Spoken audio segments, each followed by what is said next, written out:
नमस्कार विद्यार्थी मित्रांनो, पुन्हा एकदा तुम्हा सर्वांचं तुमच्या आपल्या स्पेक्ट्रम अकॅडमीमध्ये सहर्ष स्वागत आहे. मित्रांनो, आज मी तुमच्यासाठी एक अत्यंत आनंदाची बातमी घेऊन आलेलो आहे आणि ही बातमी आहे मित्रांनो एका नवीन भरती रिलेटेड म्हणजेच हिंदुस्थान पेट्रोलियम कॉर्पोरेशन लिमिटेड म्हणजे एचपीसीएल मध्ये एक नवीन 700 जागांसाठी उत्तम भरती जी आहे ती आलेली आहे.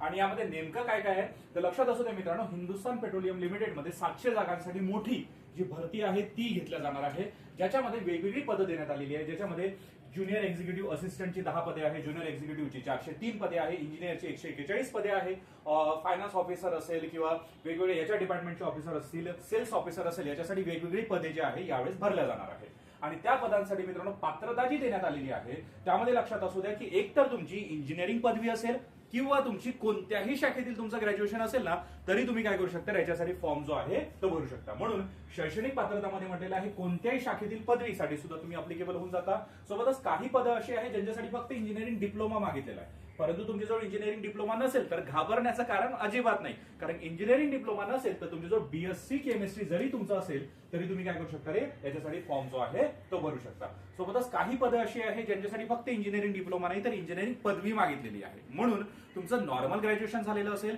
तुमचं इंजिनिअरिंग डिप्लोमा झालेला असेल, तुमचं बीएससी केमिस्ट्री झालेलं असेल किंवा तुमची इंजिनिअरिंग पदवी झालेली असेल तरी तुम्ही काय करू शकता याच्यासाठी फॉर्म जो आहे तो भरू शकता. फक्त एक गोष्ट लक्षात असू द्या की इंजिनिअरिंग पदवी जी आहे ही 4 स्ट्रीम मधलीच असायला हवी. त्याच्यामध्ये मेकॅनिकल, इलेक्ट्रिकल, सिव्हिल आणि केमिकल या 4 स्ट्रीम मध्ये जर तुमची इंजिनिअरिंग पदवी असेल तुम्ही अगदी सहजतेने हा फॉर्म जो आहे तो भरू शकता.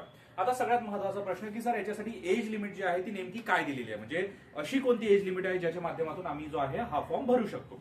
तर त्याच्यामध्ये लक्षात असू द्या मित्रांनो, वयाची अट ही 25 मार्च 2026 रोजी पर्यंत किती दिली आहे तर ही दिलेली आहे मित्रांनो 18 ते टोटल येतं मित्रांनो 36 वर्षापर्यंत.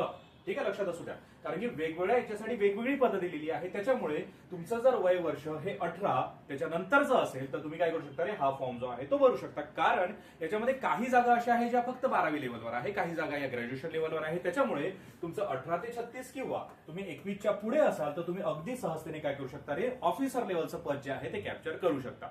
ऑफिसर लेवलसाठी ग्रॅज्युएशन जे आहे ते कंपल्सरी याच्यामध्ये ठेवण्यात आलेलं आहे. आता त्याच्यानंतर मित्रांनो याच्याबद्दल अजूनही काही माहिती सांगून देतो की तुमचं नोकरी ठिकाण, फॉर एक्झाम्पल तुम्ही याच्यामध्ये सिलेक्शन तुमचं झालं तर तुमचं नोकरी ठिकाण कोणतं असणार आहे, संपूर्ण भारत. ठीक आहे, लक्षात असू द्या तुमचं नोकरी ठिकाण असणार आहे याच्यामध्ये संपूर्ण भारत.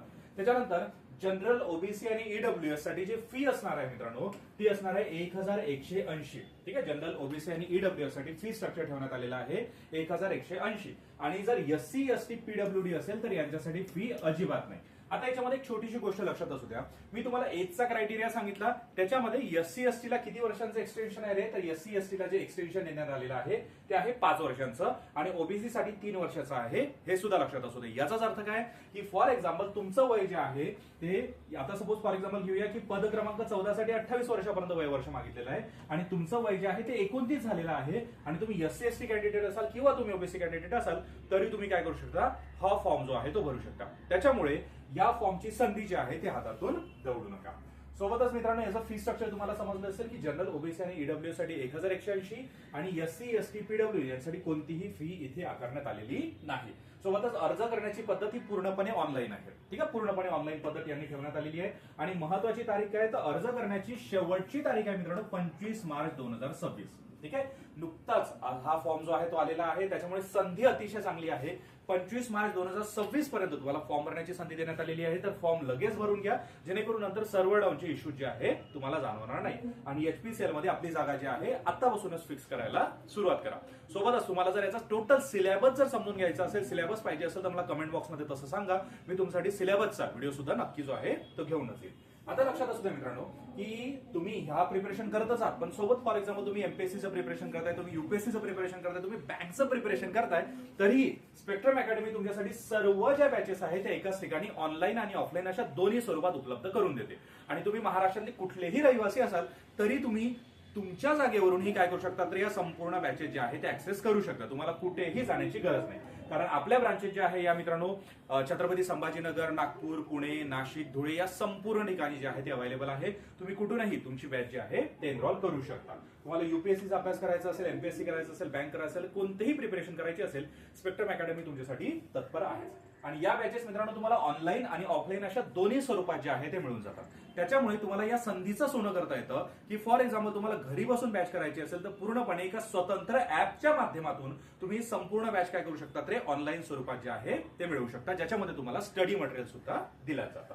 आता लक्षात असेल मित्रांनो की तुम्हाला आर्म फोर्सेस मध्ये करिअर करायचं असेल, तुम्हाला एनडीए मध्ये करिअर करायचं असेल, 11-12 चांगल्या याच्यातून करायचं असेल, ठीक आहे, सीडीएस मध्ये जायचं असेल, सीएपीएफ मध्ये जायचं असेल, तर त्याची सुद्धा संधी जी आहे ती स्पेक्ट्रम अकॅडमी तुम्हाला देतं. तुमची पूर्ण प्रिपरेशन जे आहे ते करून घेतं.